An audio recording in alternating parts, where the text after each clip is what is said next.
I'm Jack, by the way. I didn't even introduce myself. No, thanks. Okay. Thank you so much for agreeing to talk to me today. Today we are speaking to the lovely Roshni from SADAG. If any of you don't know what SADAG is, you're about to find out today. I'm actually really excited to be interviewing you, Roshni, because I picked up this little book at one of the open days here in Cape Town, and I've had such a tremendous reading time going through it and actually reading about SADAG, and I'm so impressed by the work that is done there. How did SADAG actually start? Like, suddenly I think this would be a good idea, because I mean, we've all heard of Childline and Lifeline, and we've heard of those, but SADAG, I feel, is not as well known. So who was the brainchild behind it? So I mean, SADAG, yes, so well known, and this is what I don't get. Given that we have the country's only suicide crisis line, and we have been running for 32 years. SADAG was started by Zane Wilson, who is our founder. And Zane had struggled with really bad panic attacks for 10 years. And she didn't get the right sort of help for 10 years. And Zane said, if I am a white woman living in the middle of Sandton, I have a car, I can afford help, and I'm not getting the right sort of help, what is happening to those people who don't have money, who aren't living in Sandton, who don't have a car, and are maybe in like rural areas or townships? What's happening to them? And so Zane started a little support group in her dining room. I mean, her dining room table is actually in our boardroom now. It's our boardroom table. Beautiful. And so she started a little support group in her dining room. And now, 32 years later, it is this huge organization that has over 200 support groups that are run by patients for patients. And we don't just have a call center. We do everything that is mental health related. So we do corporate wellness, we do advocacy, we do school outreach. We have 2 containers, one in Diepsloot and one in Ivory Park, where people of that community can go to those containers and get free counseling. Amazing. We do university helpline. So if universities or university students for those universities that pay for these helplines are struggling, they can call us and get help. If a student is feeling suicidal, that university calls us and says, look, that student is struggling, please help them. How did you start? Like, what was your calling? Like, how did you figure out psychology? Like, how did that come about? Okay, so, I never knew what I wanted to do when I left school. I thought I was going to do marine biology, and then I figured, okay, I don't think I want to cut up animals. And so I went into university and I did psychology. Got to 3rd year, ended up doing my honors in psychology, and the day of my graduation, I was sitting next to this gentleman, and he said, "Oh, where are you going to do your volunteer work?" And I said, "Why would I need to do volunteer work?" And he says, "Don't you want to do masters?" And I said, "Oh, I do want to get into masters." And he says, "Well, if you want to get into masters, you're going to have to do some sort of volunteer work." And I said, "Oh gosh, where would I do that?" And he said, "Okay, there's this organization called the South African Depression and Anxiety Group, SADAG. Maybe you should call them." And so at the back of our program, he wrote down the number. And so the next day I contacted SADAG, and they said, "Okay, come in for an interview." And that was in 2000. I went into the interview, and at that time, SADAG was only 6 years old. And I went in for the interview, and we were teeny tiny at that time. When I tell you so tiny, it was probably half the size of the office that I'm in now, where you would turn around and our little pigeonholes with all of our information, which was still printed out in paper, were paper-based that time. We had little, big screen computers that we worked on. It was so tiny that time. That's where I started volunteering. And I worked very closely with Zain. That time Zain was still living in South Africa. And we worked so closely together. And we got funding by the World Bank to go and do rural outreach work in the Northwest Province and the Northern Cape. And Gosh, now I did read that in your bio. I read that you did your volunteer work there. That must have been quite challenging and quite eye-opening, hey? It was. So look, I come from a small town in Polokwane. And so, as a little Indian kid where you're quite sheltered, it was quite eye-opening. But my parents had sent me to Johannesburg to study, and they were like, right, you're going to live in res. So I had already been thrown into the deep end already. But then working for Zain was like, okay, so now you are going to learn to drive to the Northwest Province. And I was like, Zain, I drive to Benmore Gardens and I drive back home. Don't drive to. She's like, no, you're going to drive. You're going to drive, and not only are you going to drive, you're also going to speak to all of these people. And I'm like, you mean to a whole crowd? And she's like, yes, you're going to speak to a whole crowd of people. And so it was also about talking. Yes, Zain throws you in the deep end. She teaches you how to be independent and how to you really grow these wings all of a sudden. And I've learned a lot with Zain, and I worked for Zain from 2000 to 2013. I then left after I got married and had my children, and then I came back in 2023. So when I came back in 2023, it was post-COVID and everything had happened, and SADAG has now grown into this huge organization. Yes. But I was very honored to have been part of SADAG when it was still a little baby, and to have seen it grow. And so, but to answer your question, Jax, what I realized then, and I've applied for masters twice, and I've been through that whole interview process, and I never got in. But I did want to be a psychologist. But what I realized through that rural outreach work was that the people that need the help the most are the people that can't afford it, the people that don't have access to mental health services. Yeah. And so I stayed on with SADAG, realizing that my purpose is here. My purpose is in the call center. I am now the project manager for the school outreach program. But my purpose has always been with SADAG. And so I've never felt that I belong anywhere else. And so it is within this little charity of ours that I have found where I belong.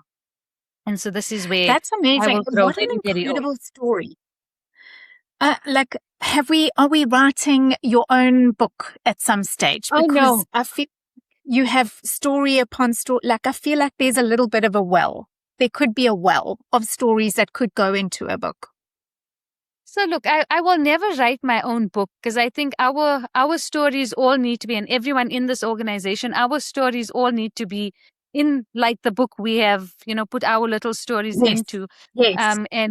And we all have such amazing stories. Yesterday, we did a little masterclass on how to sell SADAG, because everyone needs to know what we do here at SADAG. There's so much that people don't know. For example, I think everyone thinks, oh, look at this organization. They have so much. But for example, people don't know that, we have all these toll-free lines, which Zain has always said, when someone calls in, they are already in so much distress. And, you and I are going to go through the story of why we have SADAG. But they are already in so much distress. They are depressed. They are suicidal. The one thing we never want them to worry about is how are they going to pay for the score. So all of our lines are toll-free. And what people don't get is who is actually paying for those calls. And that is us. We are paying for those calls. Nobody funds any of those calls. So we spend up to about 150,000 Rand a month on those calls. And there is no funding that is coming to us. You would think the Department of of Health or the Department of Social Development or the Department of Education is funding the country's only suicide crisis. They aren't. And so as an organization, we fight daily to keep those lines running. And so there are all these little stories, and we know that people don't invest in organizations, they invest in stories. And so that's why we keep these stories going, so that people will hopefully invest in our little home that we try to keep people alive every single day. We have 3,000 calls every single day coming into the call center, and that's 3,000 people that don't have anyone that they can speak to. I mean, you might have your husband that you can speak to on a really bad day, and I might have my mom or my sisters, but there's 3,000 people every single day that don't have anyone that they can speak to. They have to pick up the phone and speak to a stranger. And so it's those stories that we like to tell on a daily basis, and hopes that people will fund us or even give that 5 Rand or 10 Rand towards keeping our lines running. I really, that's something that is always so disappointing to me, because SADAG is an incredibly personable organization. The little dealings that I've had with SADAG, purely because my own children suffer with anxiety and depression for various reasons, and I learned about SADAG actually through my work because of my daughter, with Montrose eating disorder clinic in Bishop's Court. And that's where I first kind of learned about SADAG. And I was quite surprised, because SADAG does so much good work. They do, do you know what I mean? And I'm like, how do more people not know about this? How do more people not understand who they are and sort of the role that they play in the mental health industry is so important.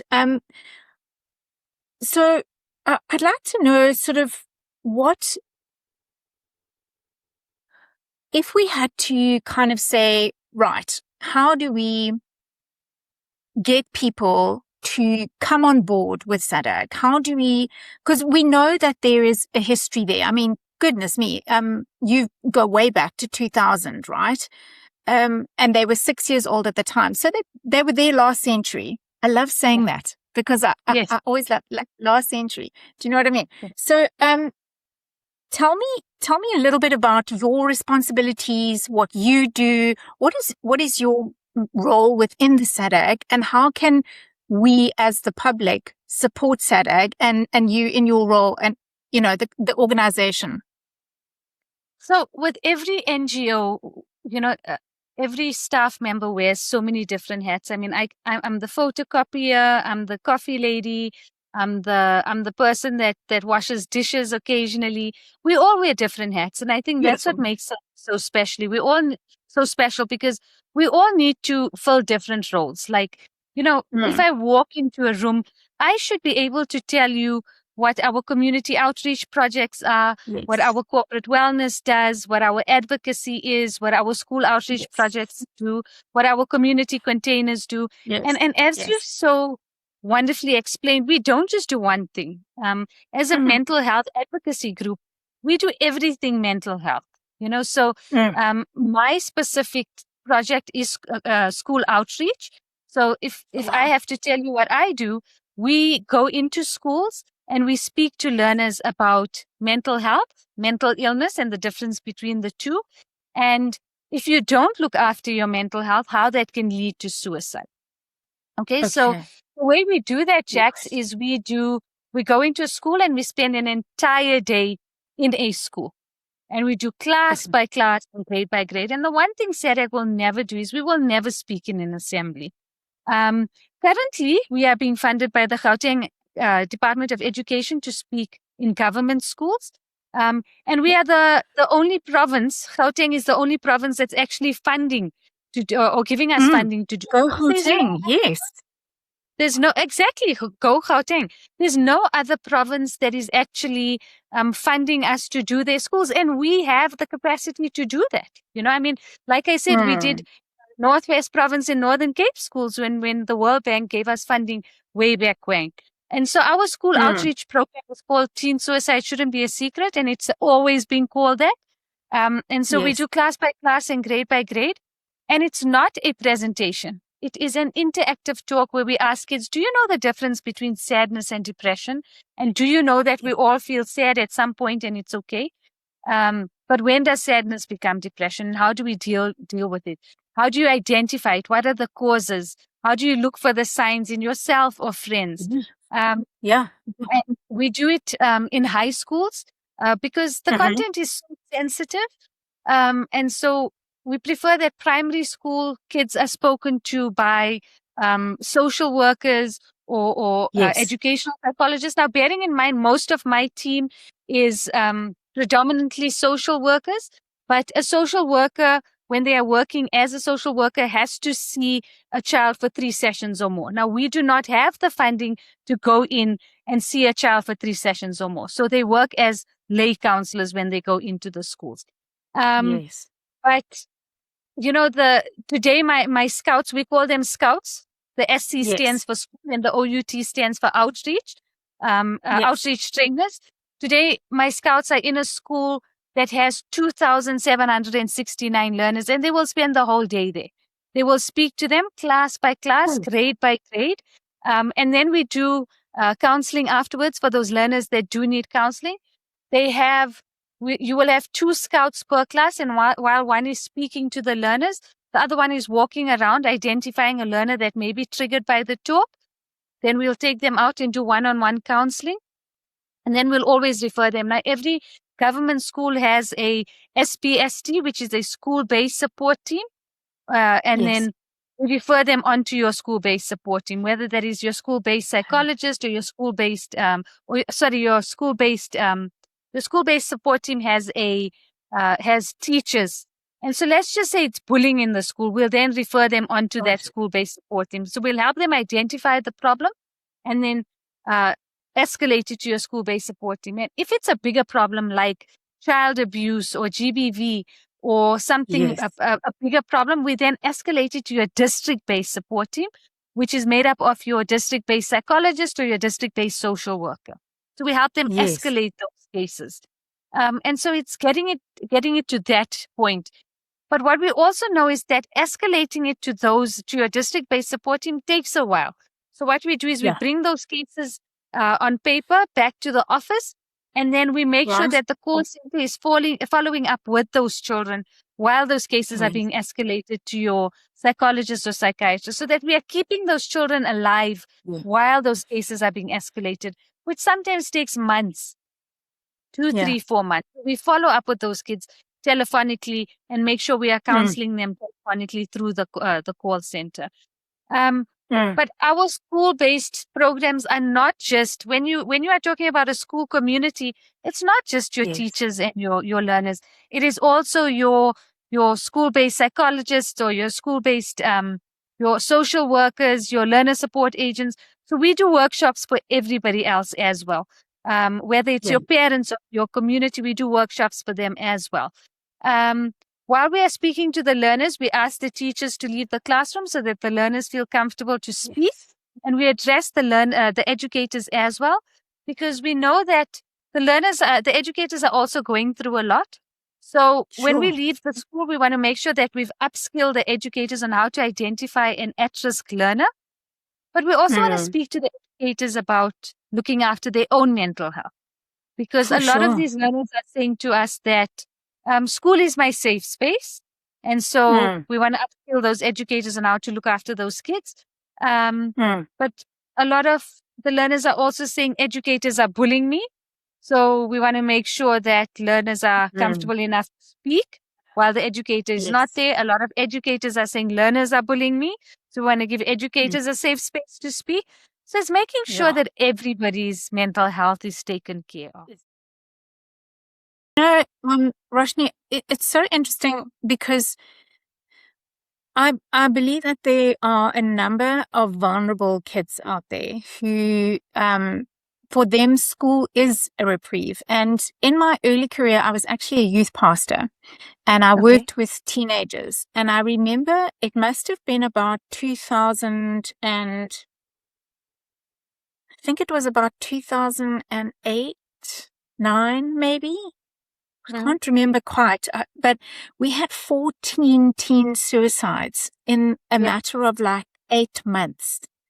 And that was in, where I lived, I live in Cape Town. So where I lived in the southern suburbs, there was 25 schools within a 5K radius, private and government.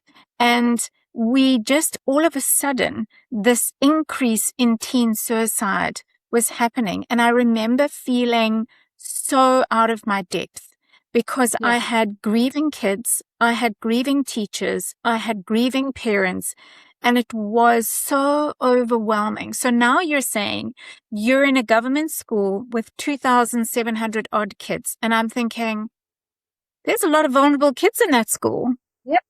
Yeah. That's a lot of work. And that's just one school? Yeah, that's just one school.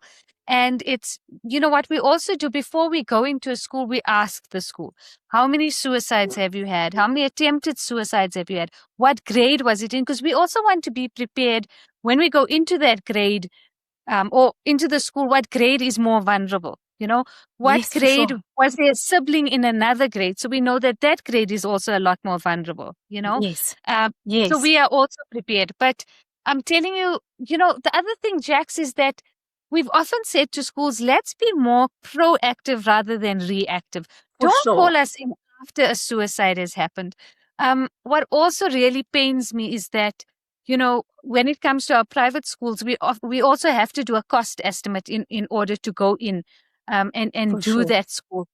Private schools don't call us in to come and do a talk, you know, and it really They pains should. me because these talks, they should, because it's happening in your private schools. It is happening, you know, and it's so sad because you do have the access to those resources. Use it, you know, use us, let us come in and speak. And so many times, you know, there's this myth that if you come in, you're going to give these kids the idea that suicide is an option.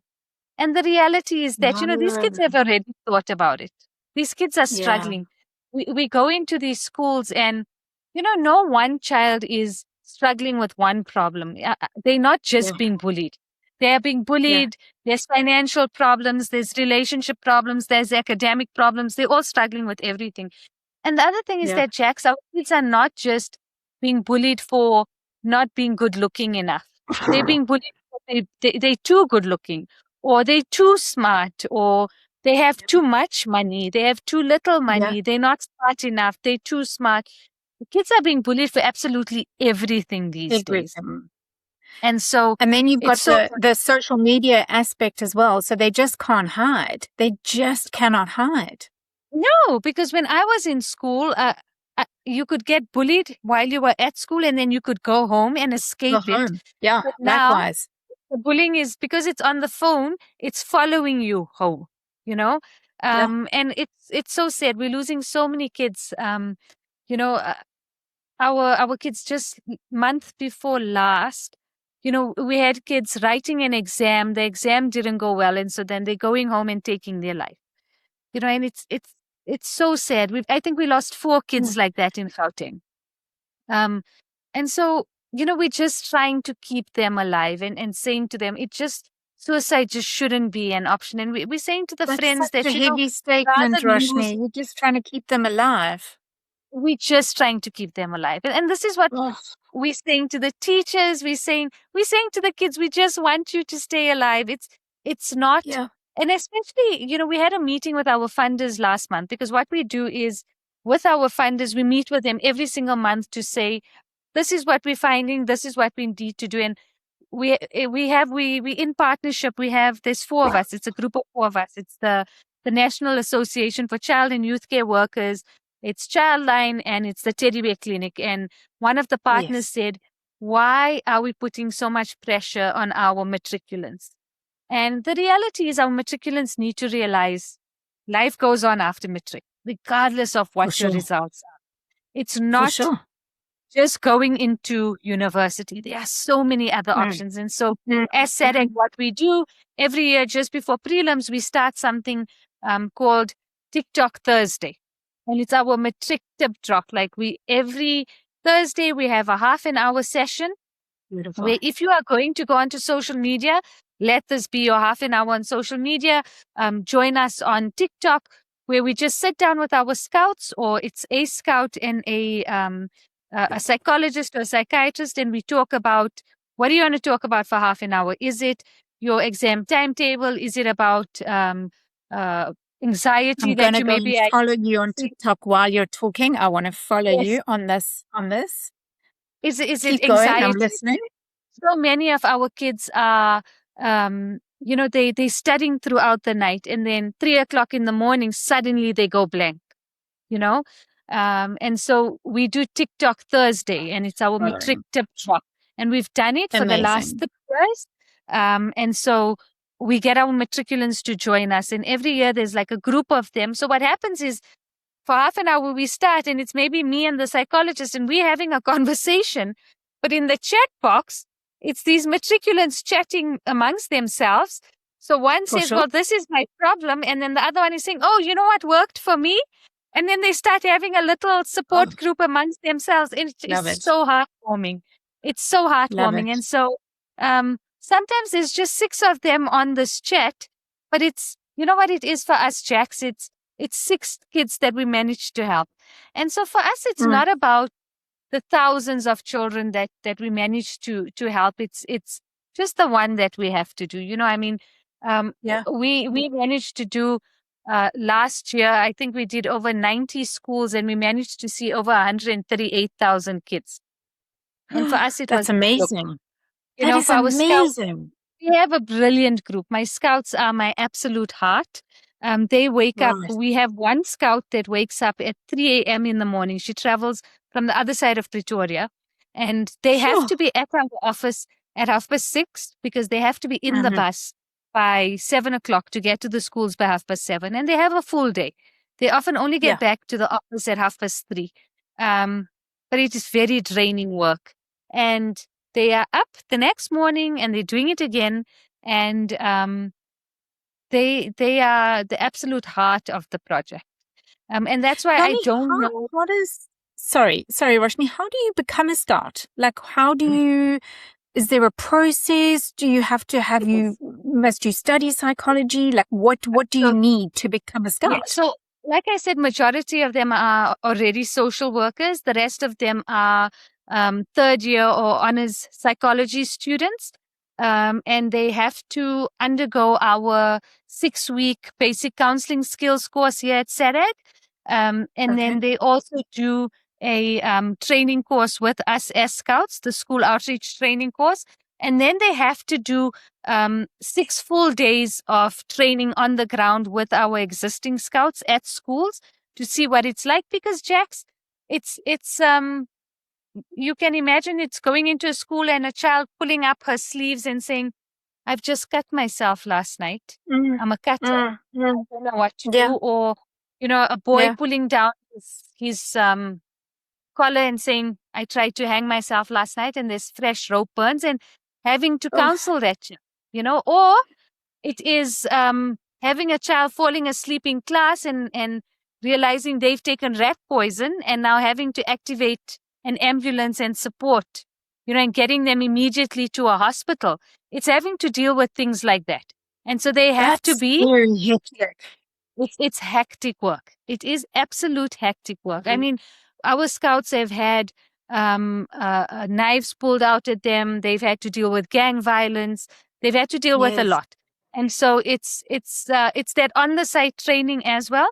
And so they'd have to do those 6 days of training with our existing scouts at the schools. And then they would have to know the content and how to get through the content with learners laughing at you, pulling at your hair, teasing you. Remember, a lot of our learners don't believe in mental health. You must remember, in the vernacular, there's no word such as depression, you know, and having to explain it to them. And so it's that on the site training. It's also having to deal with those long hours at a school, being on your feet.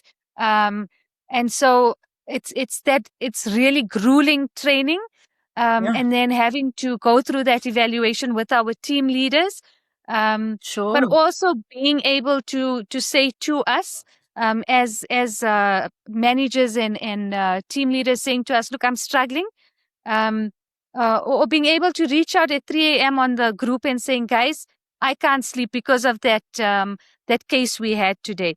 And being open enough, because as scouts, we have a very much a family-based kind of team, and being able to say, I'm struggling, I need help, and so that's the kind of training they would have to undergo. But I must say they are an amazing team. So yes, there is training, and currently we do only have scouts in. That was going to be my next question. In Johannesburg, we do have a team of 20 in KZN. That team currently only does schools, private schools. So our KZN team, we have private schools that reach out to us. We do not have funding, so we only do schools that will pay for those talks. We have a smaller team in Cape Town that because of that call center is so we do have 2 satellite offices in Cape Town and KZN. So while our biggest office is in Johannesburg, we do have 2 smaller teams in Cape Town and KZN. And so we have a group of 20 scouts that I trained up 2 months ago in KZN. And so I'm very proud of that team as well. So they do schools as well in KZN. We just don't have ask a question because my son is studying psychology. If he wanted to maybe do a scout training, would he be able to come to Gauteng and do training there? And then if so, how long would that take? Would he have to be there for 6 months, a year, 3 months? Like what does that entail? So, I mean, he could come when public schools are open. And do our schools then. So when public schools are open, we do have, he could do our on-the-site training, and we could fast track him really quickly, and he could go to every single school. So for us as scouts, your best training is going into schools. The theory training is, a quick one. Your best learning, we always, as a scout, the best learning is your on-site training in the schools. Because that's where you see the cases, and the best way to learn is from my scouts. They really are the best way to learn.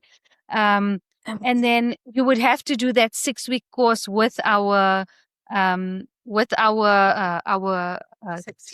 and that could be done in KZN or in Cape Town. So those happen at the call centers, and those, I think the next one is happening in September. So the next cohort is in September. So that you would be able to do in Cape Town. So that's amazing. But with our scouts, the Joburg scouts are the best ones to do that with, just because that training happens in the schools. And like I said, currently we only have funding in Johannesburg with the GDE. We also do, we do something called Ask the Expert every Friday on Facebook. So for those people that can't afford to speak to a professional, we pick a topic. Sometimes it's according to the mental health calendar. So for example, in May, when there's World Schizophrenia Day, on that day or the closest Friday to it, we will have an expert on schizophrenia. And we invite people, come onto Facebook at that time and ask the questions that you may have and can't afford to see an expert about. We do rural outreach. So we go out into the rural communities and we speak to them about topics that they want to speak about. When I speak about our support groups, we start support groups that have anything to do with mental health. So whether it's a specific disability that can be linked to mental health, we have a support group for that. But it's run by patients for patients. So if you want to join a support group, you have to be on some sort of treatment. So whether that is medication or in therapy, and then you can join that support group, because it is run by patients for patients. So anything mental health related, that's what we do. But we were started by Zane for people to get some sort of help, just so that you are not alone. There is help and there is hope. All of our lines are toll free. So when you are calling us, you don't have to worry about how you are going to pay for that call. We fund those calls solely. It is not funded by anybody else or any government organization. We are open 365 days a year, 24/7, because mental illness doesn't have office hours. And also, it is sometimes during those public holidays when people need the help the most. It's Christmas Day, when your whole family has moved overseas and now you've been left all alone, or your loved one has passed on and it's your first holiday alone, that you need someone to speak. And so we are open all the time. Also that cultural divide, right? There's that where, like you were saying, in a lot of people don't even have the word for mental health or depression. They don't even have the word in their vernacular for depression. And it's an interesting thing, because I often find that people who suffer with depression and anxiety can hide it so well. Yes. And oftentimes when they're in a social setting, you would never, ever say that they were struggling. And what encourages me is that there are toll-free lines, that these people who have thought maybe there is no help for them could actually reach out on a toll-free line, because I also know that sometimes families are not supportive. Sometimes families do not recognize that someone is struggling, or they get the added, in my day, there was no such thing as depression or anxiety. Don't you love that one? Yes. That's my favorite. Yes. Yeah. That's my favorite. And I'm like, no, there was. Yeah. You just didn't talk about it. Like, do you know what I mean? So the honest conversations that need to happen it's so encouraging to hear that SADAG is going into schools and actually having conversations that need to happen. They need to be out there, and they need to go far wider. And I mean, sitting here in Cape Town, being on this side of the we see a lot of people struggling with mental health, and we see it's almost like we're drowning. We're drowning in people who need help. And there's just not enough lifeboats.